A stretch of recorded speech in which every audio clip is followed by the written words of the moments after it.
The spousal support is set at $1,200 per month, and you'll continue paying the home mortgage of $700 for child support and health insurance until your child turns 18. Plus, if your child goes to college, you'll cover those expenses too. The judge stated that the ruling would cost me over $4,000. I was paying $500 every month, despite my wife's affairs with several lawyers in her firm. I felt like I was the one who was being screwed over. I'm Dave Cooper, and this is my ex-wife. My wife is Jessica, and our daughter Emma is everything to me. She wanted me to have custody, but the judge ruled otherwise. The trial felt unjust, especially with the high monthly support given to Jessica based on her income. It seemed the judge was biased against me, but I wasn't about to take it lying down. I planned to make Jessica regret crossing me. I have a knack for seizing opportunities, even if some were shady in the past. Now I'm into real estate and own various businesses, including a coin change company. My coin change business allows me to pay the $1,200 per month. Jessica was ordered to pay $200 in spousal support, which was inconvenient for her. She was allowed to take the money to the bank and count it with her lawyer friends. Jessica stayed home with Emma until she started school, then became a paralegal. She quickly climbed the ladder, catching the eye of a rising lawyer who hired her as his assistant. Looking back, I wonder if she was trading favors even then. As her career progressed, she insisted on moving to a fancier neighborhood to flaunt our success, despite my preference for our current Maplewood home. So we bought a $700,000 house. We bought a house in Riverview, decorating it to her taste, but I never felt at ease there. Looking back, we had different life goals. I preferred a simpler lifestyle, while she wanted to show off our wealth. I intended to follow the judge's instructions in our divorce, though Jessica wouldn't be pleased. In the following month, I made arrangements for my daughter to get her child support, but Jessica wouldn't see it. I'd like to transfer the funds directly to Emma's account. Emma will also have good health insurance, while Jessica will get a high-deductible policy. After the 30 days passed, it was time for Jessica's first spousal support payment. I had an armored truck deliver it to her house.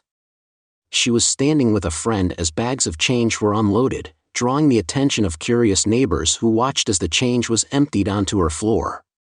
As the truck left, she yelled at me, but I just waved and shouted back, "Hope you enjoy your money from your lover." A man approached me on Tuesday asking if I was Dave Cooper, but I stayed silent. He took a photo of me with the summons he had, and when I didn't take it, he dropped it, saying, "You've been served," and left.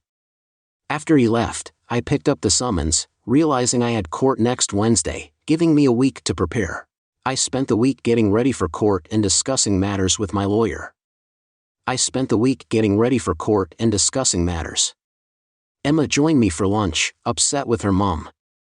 I warned her that I might end up in jail if the judge didn't agree on the court date. We waited with my lawyer when Jessica and her lawyer arrived. They taunted me, and Emma tried to speak up, but the judge scolded her for interrupting, saying that the accusations against me were in favor of Jessica. My lawyer said, "Judge, we don't know about any accusations. I'm talking about a report from a psychiatrist I got with that info. I'm sticking to my decision." So that's settled. 4 months ago, Emma was struggling with her divorce in school, so we had her talk to a psychiatrist. Jessica must have seen something in those notes that she thought would help her win with the judge. I've never done anything inappropriate with my daughter. Jessica was trying to make me I felt like I was being painted as the bad guy. I was getting really upset. I couldn't believe Jessica would lie like that, accusing me of something I didn't do. The judge wouldn't even listen to my side. I glared at the judge. He'd regret this. It seemed like Jessica's law firm was calling the shots. Well, we'll see how they do in the end. My need for revenge was starting to show. Jessica's lawyer said, "We want the court to say Dave Cooper did something wrong." I was getting pretty mad. He could see there wouldn't be any fairness today, Your Honor. My client has done everything the divorce agreement asked. There's no reason to say he did something wrong. Your Honor, Jessica's lawyer said he gave her the monthly payment, but it was all in change. It mostly damaged the floor and took a lot of time to clean up. So I asked the judge if it caused a mess and damage. Jessica's lawyer said it did. My lawyer was quick to speak before the judge had a chance.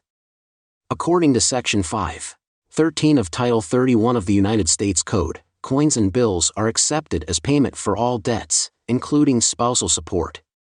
My client has paid everything he's supposed to, including insurance, the mortgage and child support. Jessica's lawyer chimed in, as of now, my client hasn't got any child support from Mr. Cooper. The lawyer said that the child support money has gone directly to his daughter for whatever she needs. You can confirm with her. The judge seemed confused. He looked at Emma, who nodded in agreement. We've got proof of payment for insurance and mortgage. My lawyer added. I glanced at Jessica and her lawyer. They seemed panicked. He said, paying in change is tough for my client. Can we switch to checks in the future? Finally, the judge spoke up. I had a suggestion that seemed fair, but before he could say more, my lawyer jumped in again. Your Honor, could you answer a few questions first? He asked, are the Riverview Police part of the legal system there? The judge seemed puzzled, so my lawyer pressed on, asking, if my client's car is impounded and he wants to get it back from the Riverview Police impound, can't he pay with a check? He has to use cash. Or a credit card instead. The judge stumbled over his words. My lawyer kept going, if the police, who you admit are part of Riverview's legal system, won't accept a check, why should my client have to pay future spousal support with one? The judge looked foolish, so he got defensive, saying, I make the rules here. I'd had it by then, so I stood up and said, you're the law here. You're just trying to please my wife's law firm. You're involved with her too. Mr. Cooper, you're in contempt of court. You're sentenced to 6 months in Riverview County Jail unless you apologize and agree to whatever I say. Who do you think you are? You're not the king of this court. I yelled, and the judge was stunned. He probably had never been talked to like that before. Take him away. I glanced at Jessica and her lawyer. They were shocked. Good luck getting your dirty money now, which, I smiled to myself, knowing that her life was about to change drastically. I was taken to the holding area, where I had to strip down, and then moved to the jail. The jail was a nicer word for what it really was, a prison. 2 guards started questioning me about disrespecting the judge. I wasn't scared of being in jail. I'm 64 and weigh around 255 pounds, mostly muscle. Keeping up with my rental properties kept me in shape. Plus, I had spent when I was younger, I spent some time in juvenile detention. They led me to the cell and I tried to block out all the noise and commotion. My plan was to keep to myself and watch my back as long as nobody bothered me. I'd blend in when they served dinner. That night, I grabbed my tray and went through the line. I leaned against a wall eating while checking out the other guys. I was trying to act tough. Then, over the noise, I heard a voice I hadn't heard before. In years past, back when I was a bit of a delinquent, my street buddies called me Tex. Tex, said Randall, aka Ringer. What are you doing in here? He asked as he came closer. All eyes turned to us. I set my tray down and gave him a hug.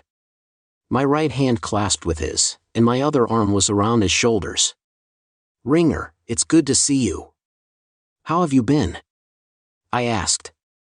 Not great, obviously. I'm in here, and you know what landed you in this mess. I told the judge he was a jerk. That'll do it.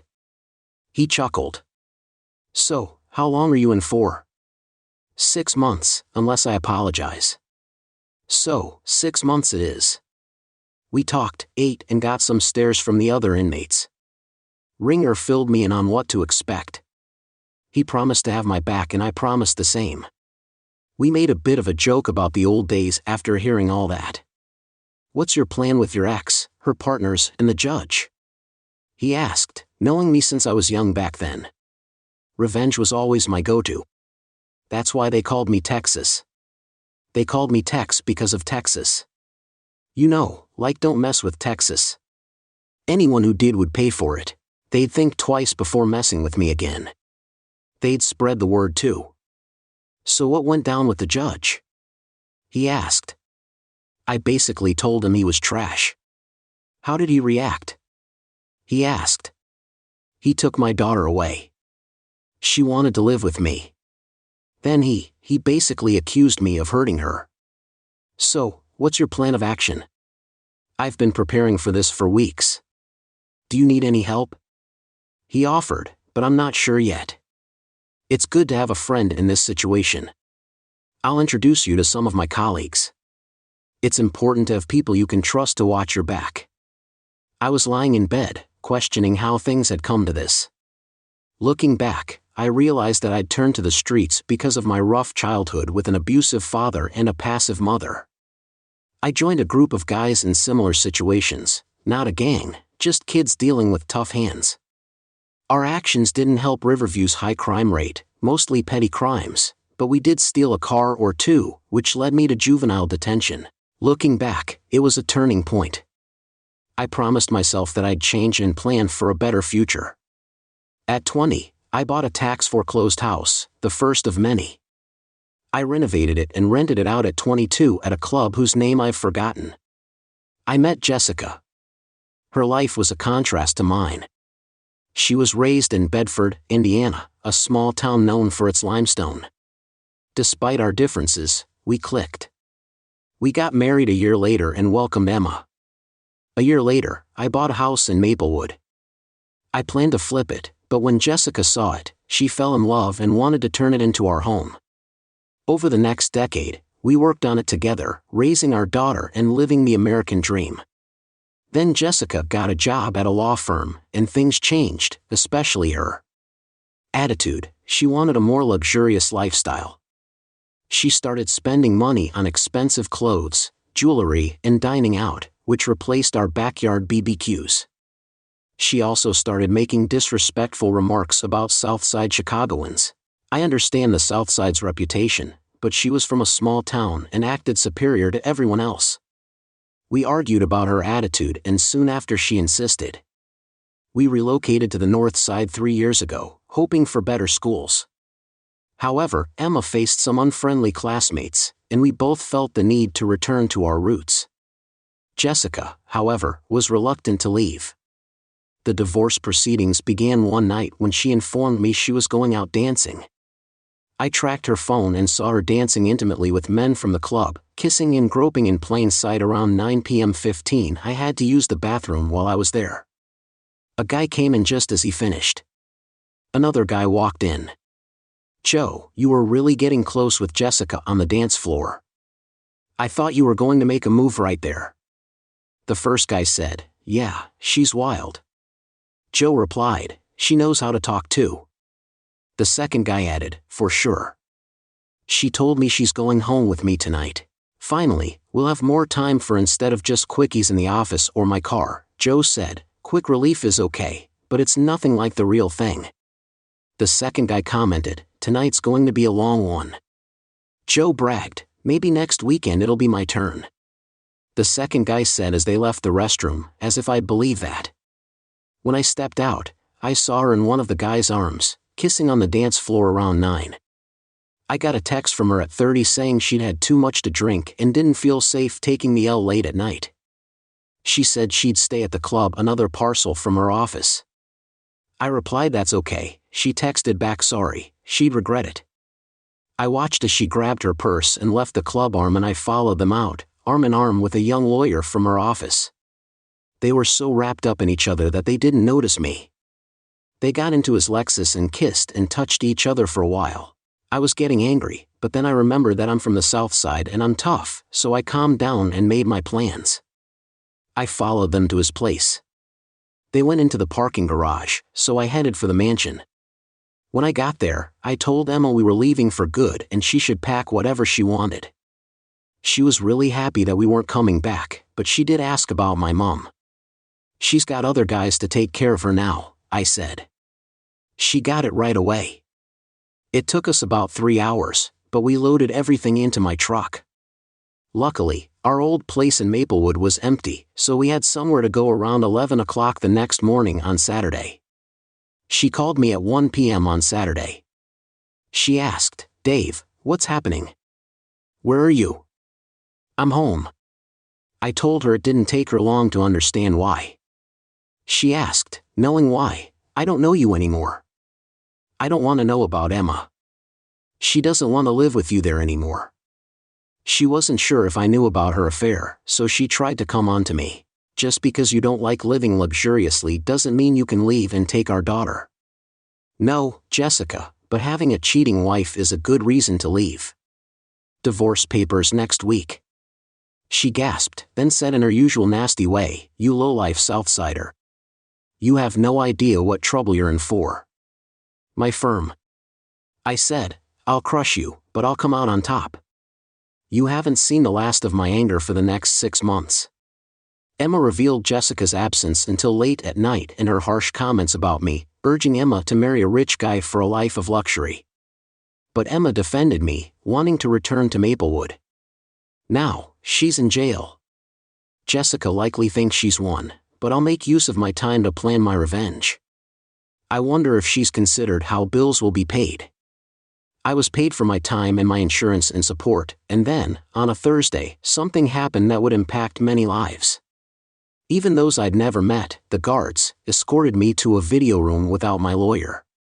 They told me to sit down for judgment, and then they shut the door. Moments later, they let in 6 inmates, and I knew trouble was brewing. I woke up in the infirmary, all injured and sore. They wanted to show they were in charge, and this was their way. It looked like morning from the sunlight. I'd been out all night, glaring at the nurse. I felt bitter about the system that took my kid, made me fund my ex's luxury and tossed me in jail. I was tied down and my eyes were filled with hate. She assured me, I'm here to help, not hurt you. You're badly injured. I can aid your healing or you can stay in pain.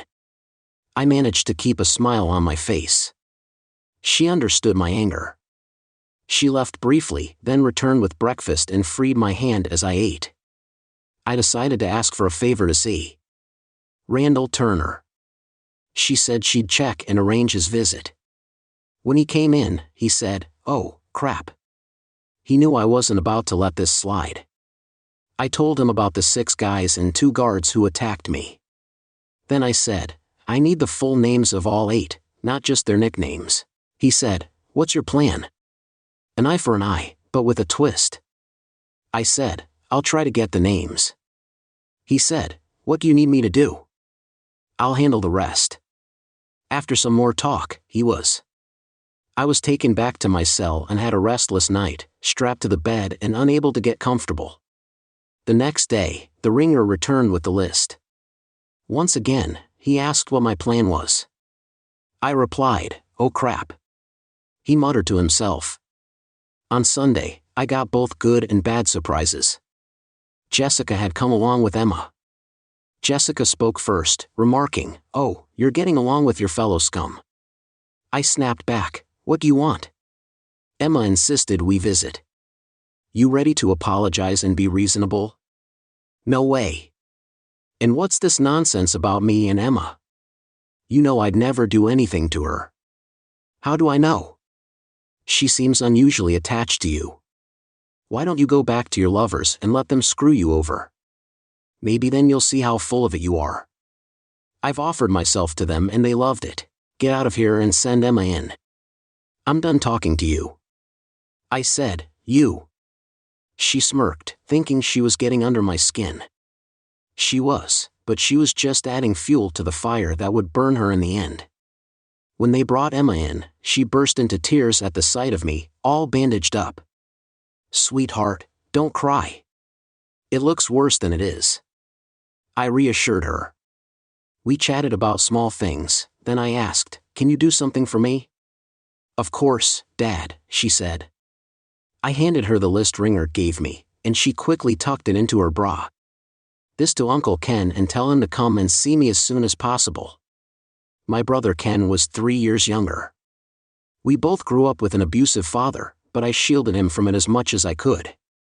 He was the brains of the family, getting into computer games and eventually computers themselves. We kept chatting until Jessica returned and said, Emma, it's time to leave. Emma didn't respond to her, she just hugged me and walked out. Jessica commented, your daughter is just as stubborn as you. She smiled as she walked away. On Tuesday, Ken came to visit. He was surprised by how I looked. "You're looking better than you did last Friday." I joked, "I'm glad I waited." He quipped back, then he started talking to me in our secret language. We made it up when we were kids to talk about mom and dad without them understanding. Whenever we need to talk privately, we use it. Emma.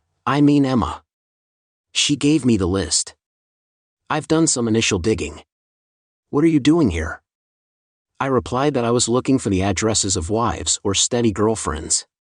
He looked at me and then said, "Oh crap," using our language.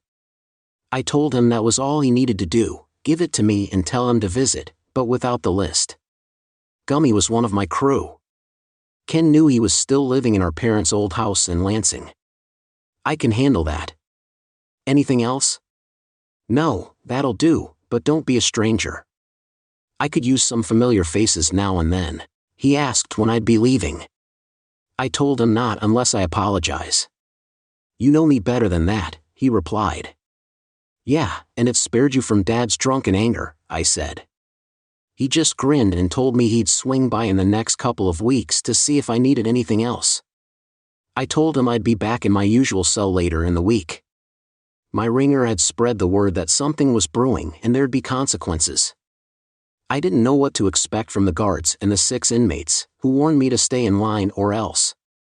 They had no idea they'd soon be in for a surprise. Gummy visited and said Ken passed it to me. "What's the plan?" "Did you hear what happened to me?" I asked. "Yeah, I did." He replied, "Ken must have filled him in. It's payback time, but hit their loved ones. No traces. Use Steely Dan or his cousins." I instructed him to coordinate it the same day, same time, and make sure. They were told, "Don't mess with Texas." I added, "I'll get some help." He assured me he would before leaving, saying he'd get revenge soon. He said he'd make sure they couldn't trace it back, but they'd know why. A week passed with no word. I was waiting for my daughter's visit, dreading seeing Jessica. On Tuesday morning, I noticed the guards were absent. It was pretty unusual for a weekday, and one of the 6 inmates seemed distracted and upset. I figured it must have happened yesterday. I told Ringer to spread the word, "Don't mess with Texas." Inmates were calling and texting me within days. The 6 inmates were glaring at me, and the guards watched closely, but Ringer's crew had my back when one of the 6 inmates approached. 8 of my allies surrounded us. "USCD, my girl dumped me because of you." He said, "Don't mess with Texas." I smiled. Sounds like sound advice. "I warned you. Now your ladies know how it feels. An eye for an eye with a twist. You hurt me. I hurt the ones you love, telling them that next time it'll be their moms." His eyes widened and he hurried back to his friends. Soon after, the 2 guards approached me, cursing. "Who the heck do you think you are? We're going to make your stay here a nightmare." "Well, then I guess your wives better get ready for a rough ride. They might even enjoy it." I replied, and one of the guards lunged to punch me. I didn't resist after enduring his blows for a couple of minutes. Another guard intervened and pulled him away. Many inmates witnessed the altercation, as did the cameras. I was taken back to the infirmary, where Beth, the nurse who treated me before, was waiting. She greeted me and said, "So, we've got a troublemaker, huh?" I explained that I hadn't thrown any punches, the guard had just attacked me. She said, "Well, there will be an investigation. This time, there were too many witnesses. He'll likely lose his job over it." She assured me that one less jerk guard would be a good thing. I muttered, "Those guards are here to keep." "You're safe, whether you like it or not," Beth said. "He didn't keep me safe last time. In fact, he let it happen." After she bandaged me up, Beth said I'd need to stay overnight for observation. I wondered if she just wanted to check out my battered face. The guard was suspended pending further notice. The other guard gave me a stern look but hesitated to confront me. Maybe he got the message, don't mess with Texas. It had been 3 weeks since Emma visited, and I was worried. Finally, Ken stopped by and informed me that Jessica was refusing to bring Emma for a visit, which infuriated me even more. My wife was keeping my daughter away from me at the end of the month. Jessica showed up, almost leaving Emma in the car, but Emma refused to budge, no matter how much yelling and screaming Jessica did. She stormed in, already mad, saying, "Your daughter is impossible. She hardly talks to me. She's just as stubborn as you. You said the same last time. Why don't you ask the judge to change his mind and give me custody of her? I'd be happy to take her off your hands." I said, "You're not getting her. She needs to go to a good school to succeed." Jessica said Maplewood is a good school and she liked it. I said it's nothing compared to Riverview. She's getting a top-notch education and networking opportunities there. Jessica shot back, "Our daughter will find her own path. She doesn't need to rely on anyone else." I countered, "You're just too stubborn to see the benefits." Jessica accused, "We've had this argument countless times. You won't change my mind, and I won't change yours." She then asked, "Why did you come here anyway?" "It wasn't to bring Emma to me." I challenged, "Your name is Emma, not Emma. That's not what she wants to be called. Don't you want her to be independent?" I replied. "You mean stubborn," Jessica corrected. "No, I mean independent, able to think for herself, make her own choices, not swayed by wealth, power, or a Bid Johnson." I clarified.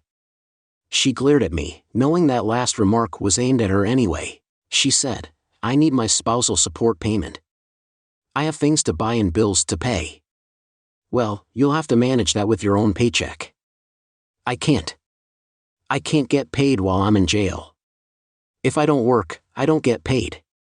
That's how it works in the real world."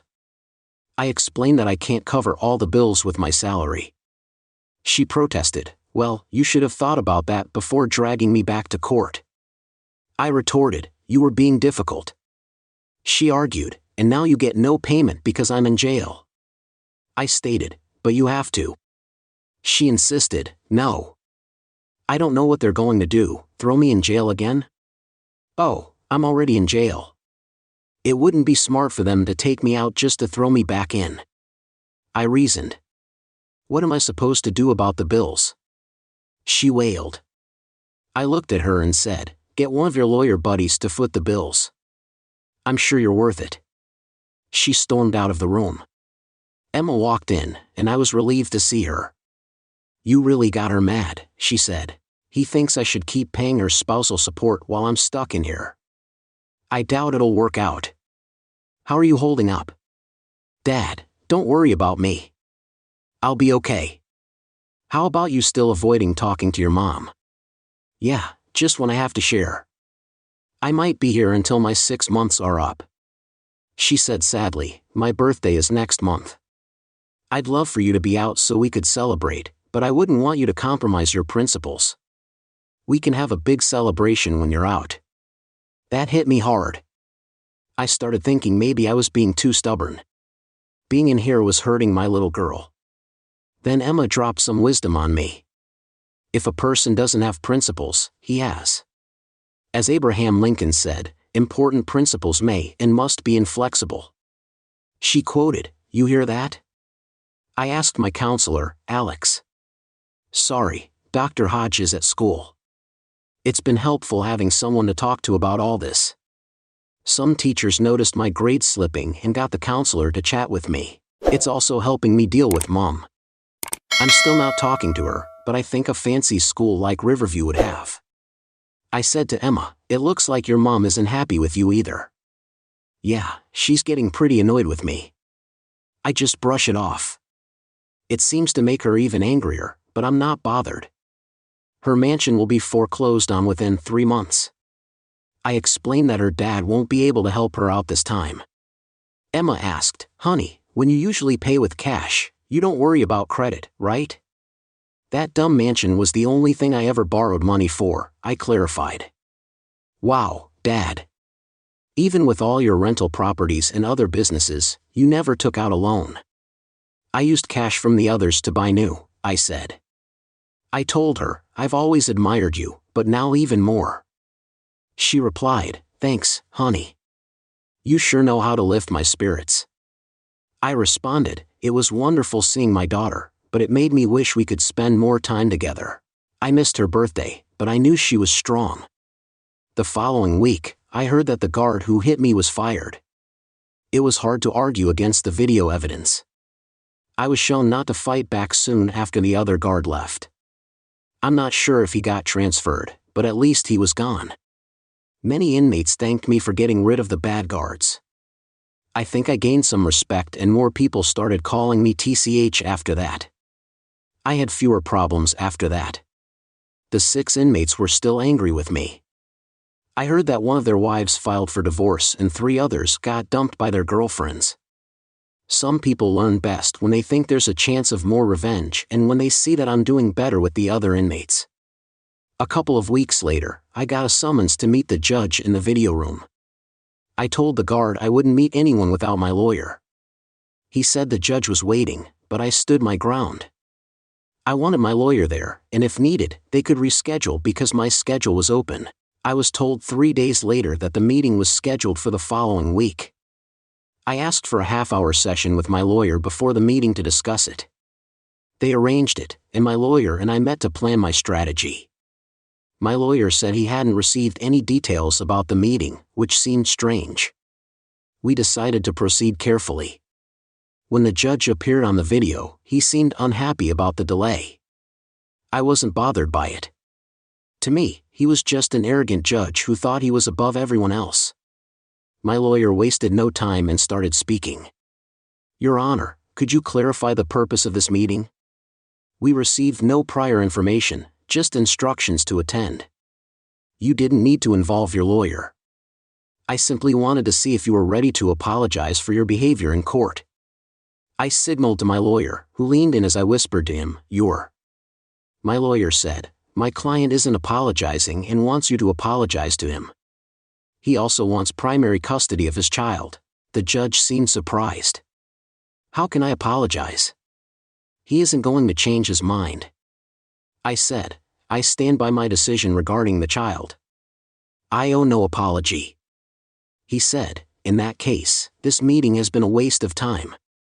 If my client changes his mind in the future, we'll seek another." "Good day, sir. My lawyer has one more thing to say." The judge interrupted and said, "I think I understand why we're here. It seems your client isn't meeting the terms of the divorce agreement. When will he start paying spousal support and the mortgage?" I whispered to my lawyer again, sharing my response. My lawyer told the judge that my client doesn't plan to make payments while he's in jail. The judge also said that the house is going into foreclosure. I clarified that it's my wife's mansion, not my home. I never wanted it. I told the judge that he'll ruin his credit and lose his equity. He warned me that I'd take a hit to my credit score to see my ex-wife where she belongs. I retorted, knowing it would infuriate him. "Maybe your lovers can foot the bill. They can surely manage." I knew suggesting my wife was promiscuous and he was one of her lovers would anger him. "You worthless scum from the South Side. Who do you think you're talking to?" he exploded before he could continue.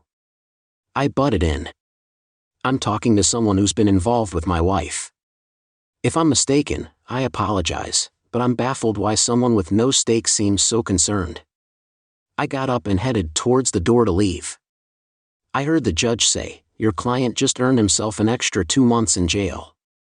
If he keeps disrespecting me, I'll make his life a living hell."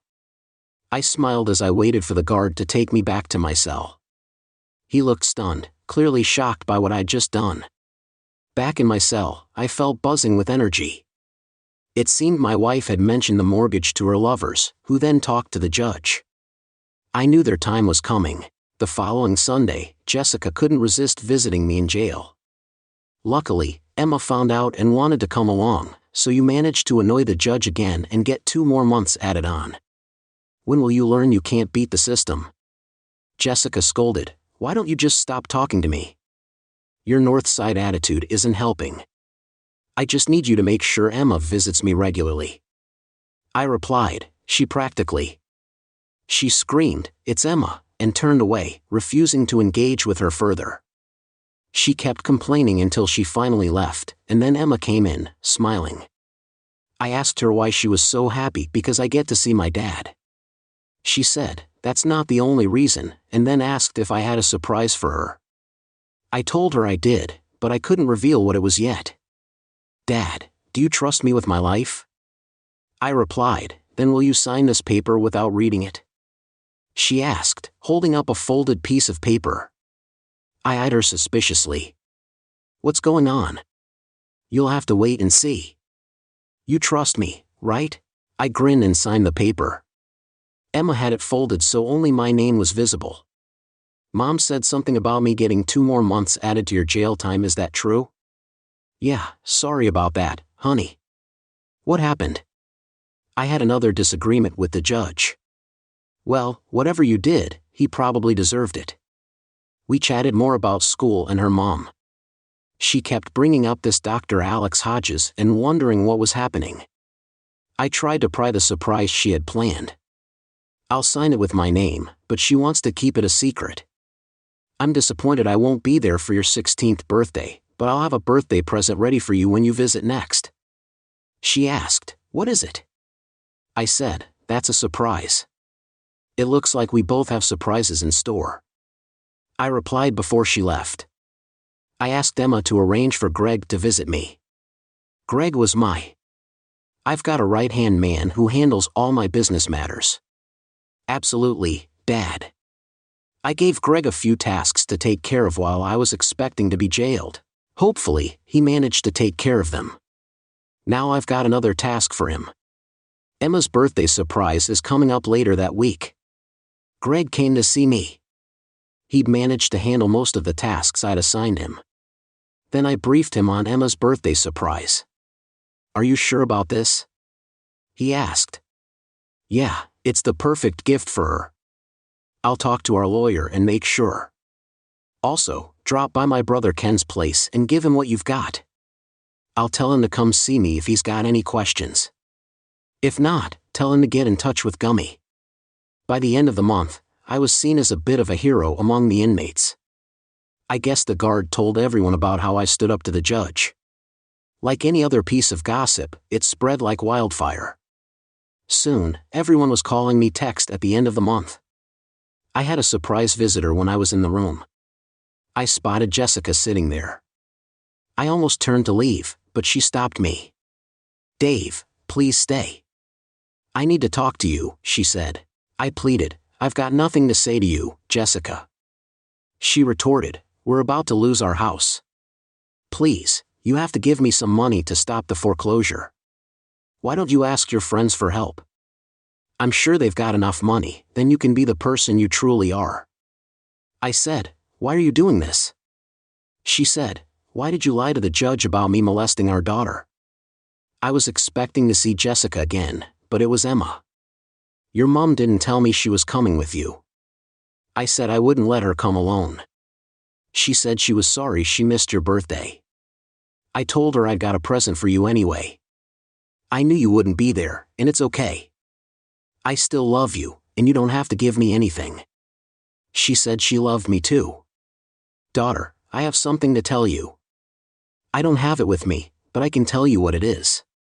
Emma, the Maplewood home is yours. It's going into a trust for you until you're an adult. When I get out, can I stay there?" "Of course, I'll pay you rent." Then Gummy visited. Everything was set. Footage of my wife, other pargal, and politicians doing illegal things. We had hidden cameras installed by cleaners we'd expose them all. My brother would post the videos online anonymously with a tagline like, "Don't mess with Texas." News outlets and tabloids would go wild. Politicians and lawyers would scramble to cover up. I grinned and told him, "Next week, spread the word about what's next." He agreed and got it. Walking back to my cell, I grinned again. Ringer saw and knew. I talked to Gummy. He muttered, "Oh." I just nodded. I smiled even wider when the videos were released. I was in my bunk at the time. I heard people chatting about what had happened in the jail. It was clear that the news had reached us. People were saying, "Don't mess with Texas." Surprisingly, the big guy, one of the 6, came to my cell. He apologized for what he did. I told him, "I warned you not to mess with me." Now, others regret it. I match kindness with kindness and violence with violence. I hope you'll accept my apology, but remember. He nodded and left 3 days later. I was called by the judge, and on the way to the video room, my lawyer gave me a sly look. I wondered what this was about. I'd have to wait and see. When the judge appeared, he was furious and started accusing me. I just kept a straight face and said, "What are you talking about? You're Tex, right?" He kept yelling, "I've been called that." He replied calmly, "You'll pay for this." He yelled again, "I've been locked up for 4 months. How could I have done anything?" I stated, "You have friends. We all have friends." I retorted sarcastically, "You won't get away with this." He spat, "I don't know. Judge. You might lose your job soon. Your wife's divorcing you." I countered, "Call off your dogs." He demanded, "Now you're calling my friends dogs. They might not like it." "That's a corner dog, you might get bitten," I warned. "Are you threatening me?" He asked. "No, I'm just stating an old saying." I clarified, "I'll make your life hell. Watch your back. When you get out, you'll answer to people who don't care about you. I'll be happy with whatever happens." He threatened, before cutting off. I turned to my lawyer. "I got that. Did he?" I nodded, showing him more evidence. "The Bar Association will." A few days later, my wife visited again. "Oh, it's you," I thought. I made it clear I had nothing to say. "You bastard," she yelled. "What's wrong?" I asked calmly. "You got me fired," she complained. "My face is everywhere because of you." "How could you?" "I didn't do it," I countered. "Your lawyer buddies think they're above everyone else." "Everyone else," I retorted. "You used to be a nice, small-town girl with a great personality. Now you're just a selfish city snob. What do I do now? I have no job and nobody wants to hire me. Maybe I should move back home with your folks and start over," I suggested. "I can't. The local paper is calling me the center of a Chicago scandal. My parents are retiring early and moving to Florida to avoid the gossip." She said that Florida might suit you, since you're far away from me. I replied that they don't want me either. They barely talk to me. Maybe it's your fault if both your parents and daughter don't want to be around you. I said that you should move and start fresh. Don't take Emma with you. Fight for custody once I'm out. You should reconsider her as a moral example. You can't do that. She's all I have. I told her, I don't care. You did this to yourself. We had a good life until you messed around. Maybe you could become a companion for one of your lawyer buddies. You're almost 40. You might still find a market. I teased her, "Did you bring Emma?" She looked pained. Her head dropped to the table as she cried. "Tough luck," I said. "Did you bring Emma?" she asked. "No," she said. "It's Emma. And no, she's with her doctor friend. There's nothing more to talk about. Don't bother coming back unless you bring Emma," I said, walking away this time. I didn't feel smug, I felt sorry for her. She was shattered. The next day, I watched a news report. A fire had broken out on the top floor of a downtown office building. The sprinklers had saved the lower floors. I couldn't help but smile. Ken visited me the following day. He said the law firm was off. The site server crashed, losing all their data again. I just smiled. A couple of weeks later, Emma came to see me, beaming. She must have convinced her mom to bring her. She looked happier than ever. "Emma," I greeted her. "You seem so happy. What's up?" "I finally finished your surprise. You'll never guess." From our last conversation, it seems like it involves the Maplewood house. Have you and your mom moved back there? I guessed close, but she was pretty vague. I was confused. What do you mean? Mom's getting kicked out of the Riverview house and I'm moving to Maplewood. She revealed that the court had given. I told her that her mom has custody until you're an adult. She then announced that she'd been granted custody and that the house was in trust for her. I clarified that it was easy for her to gain custody because she needed a safe place, and that our old neighborhood is perfect for her, so you're legally an adult now. I was still trying to wrap my head around it. She replied, yeah, when? I had a tough time at school because of home issues. Dr. Hodges helped me out. Once you're out, we can go back home. I'm excited to return to high school in Maplewood. I'm already caught up with old friends. They're eager for school to start.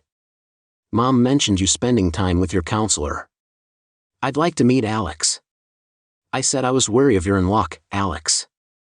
I brought Emma here today. She said her concern spiked when she found out he's driving her around Chicago. She's going to head out for a bit. I need to tread carefully. How can I let Alex know his boundaries with my daughter without upsetting her? When Emma came back, she wasn't on her own. She was followed by a stunning woman who smiled at me. I recognized her as Freddie. I hadn't heard that name in 20 years.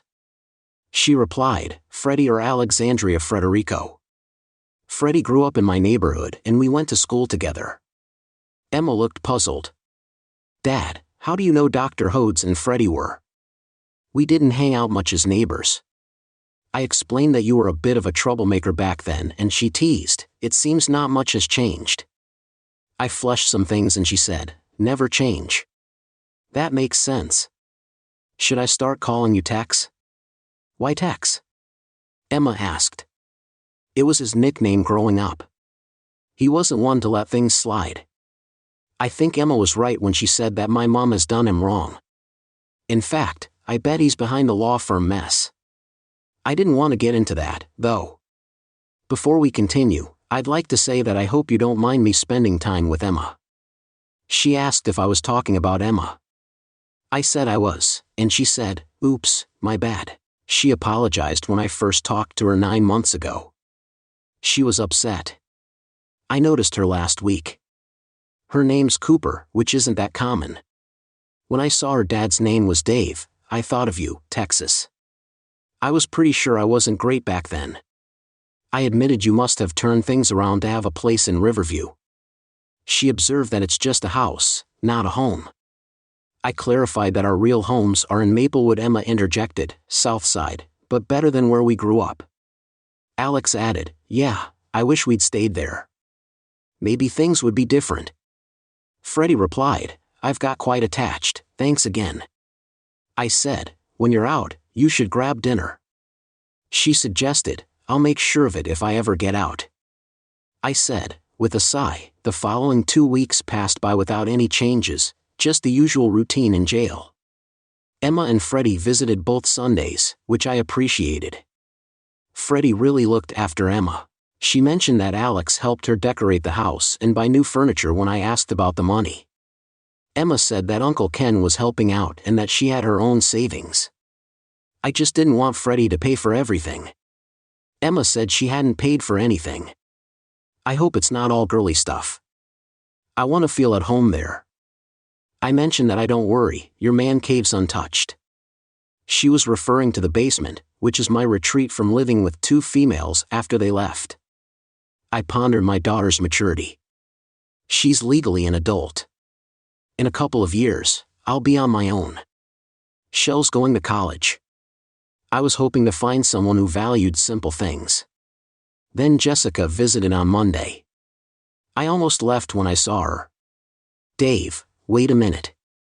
We need to talk. She said. I sighed and turned back. What now? Do you know what our daughter did? Jessica asked. What are you talking about? I inquired. I asked if she was talking about me. She told me that she'd become emancipated, moved out, and that I didn't know where she was. Jessica explained that I should have guessed. I said that I didn't know she was going to do it. Jessica said that she'd done it with her school counselor's help. I said that she was back on the south side. Jessica asked about school.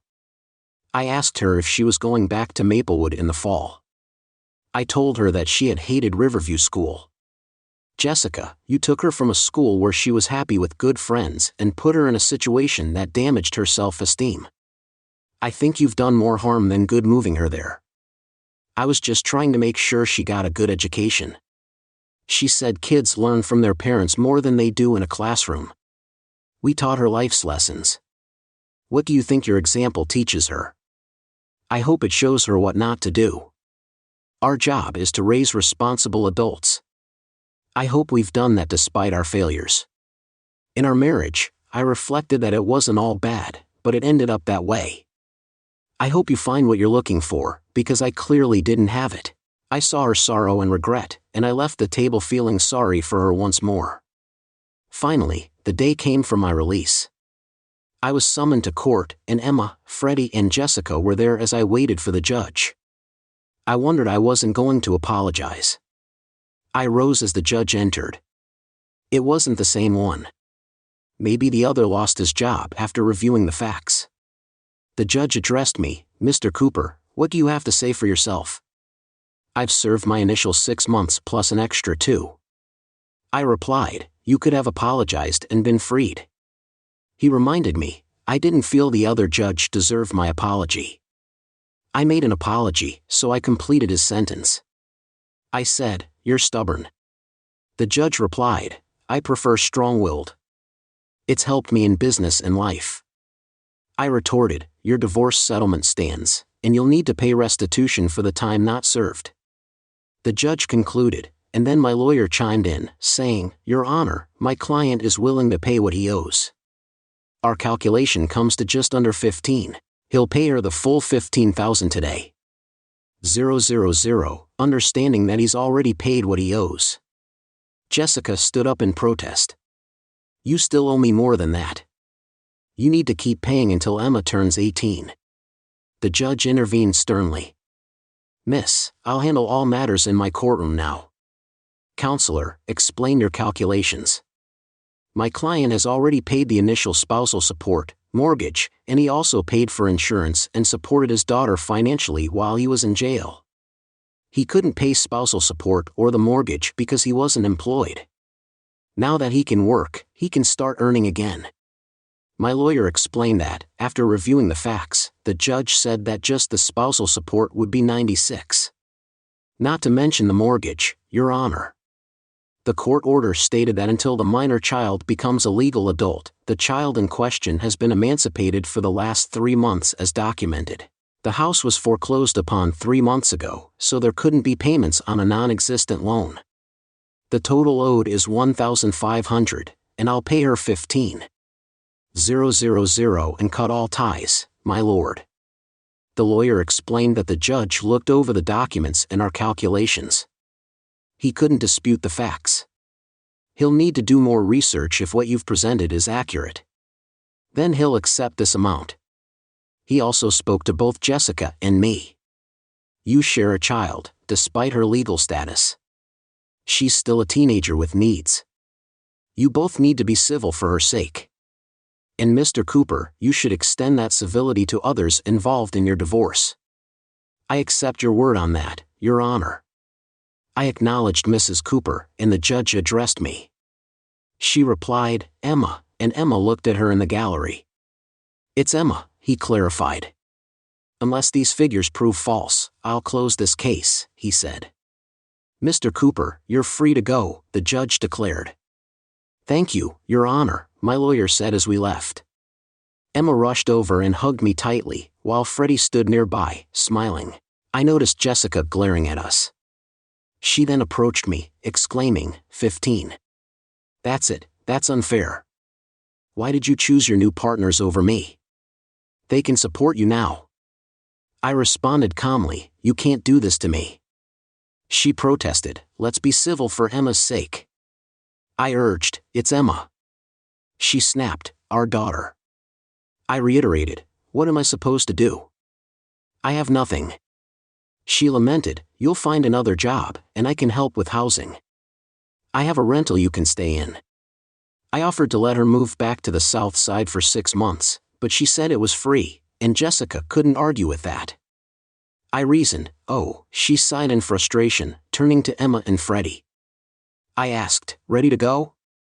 They both chimed in, "Freddie, I owe you dinner." I remembered, and I think so too. She agreed, "Let's head to Bella Italia." I made a reservation after getting release confirmation and information. I needed to erase the taste of jail food, so I suggested, from the corner of my eye, I saw Jessica's fury. Bella Italia was our spot for special occasions. I booked the table for 6 o'clock. I suggested, "So we've got some time. Would you mind if we took a drive? I just want to feel the freedom." Then I turned to Freddie and asked, "I reserved for 4. Can you check if your husband can join us? You didn't know my husband died in a car accident on the highway about 5 years ago. A big rig forced him into the divider. They said he died instantly." Freddie said, "I'm sorry. I had no idea. I guess I assumed you were married because you wore rings. I'm sorry. I just can't bring myself to take them off yet. It feels like letting him go. I know a psychologist with a mental issue. I've heard it before." Freddie responded, "I'm sorry. Will you still join us so I can?" I said, "Make it up to you." She looked solemn but agreed. "I think that'll be okay." I realized I'd been too caught up in my own troubles and revenge to ask about her life. I felt awful. I decided I'd be open to hearing her story and being a better friend. The dinner was fantastic. It was a relief to wear regular clothes and not constantly watch my back, but being free felt a bit strange after 8 months. By the end of the meal, I felt more at ease. I asked Freddie, "Alexandria, when you're ready, I'd love to take you out on a proper date. I'll wait however long it takes. Can we keep in touch until then?" "Dad, we're definitely going to stay in touch. She's not getting rid of me that easily." Emma reassured me, and I wouldn't want it any other way.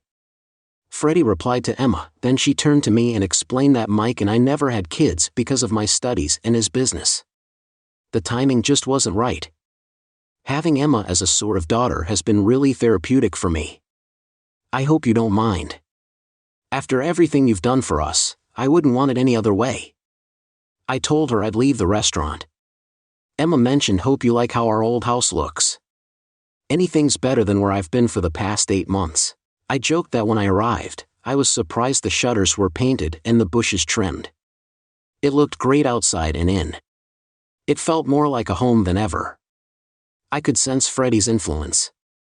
It sounds cheesy, but tears welled up in my eyes. This tough criminal was emotional. "Dave," Freddie called out, wiping my eyes. I admitted I feel like I'm home. "Dave," Alex said. I turned to her, puzzled. She removed her rings, smiling at me. I couldn't resist smiling back, and we hugged. 10 lawyers, 4 paralegals, 6 politicians, and a judge saw their careers and marriages destroyed because of the events surrounding my divorce and its aftermath. Whether seen as stubborn or strong-willed, sometimes sticking to your principles pays off. On a positive note, Emma gained a new mother as well as a younger brother and sister, both about 18 years her junior. They were twins named Frederick and Alexis. I thought it was fitting to name them after the person who helped me start anew. As for Jessica, she married a wealthy lawyer, perhaps finally achieving what she desired. I believed we had everything: a loving family, a nice home in a good neighborhood, a healthy child, and a successful business that alleviated financial concerns. It seems like she's now focused on status. She's married to a wealthy lawyer and lives in a big house in Winnetka. But her husband is disrespectful and a womanizer. It seems like he's using her for appearances, not genuine affection. I hope she's happy. I know I am. Thanks for watching. What would you have done if you were in Dave's shoes? Let us know in the comments below. Don't forget to like, share and subscribe for more shocking stories. See you in the next video.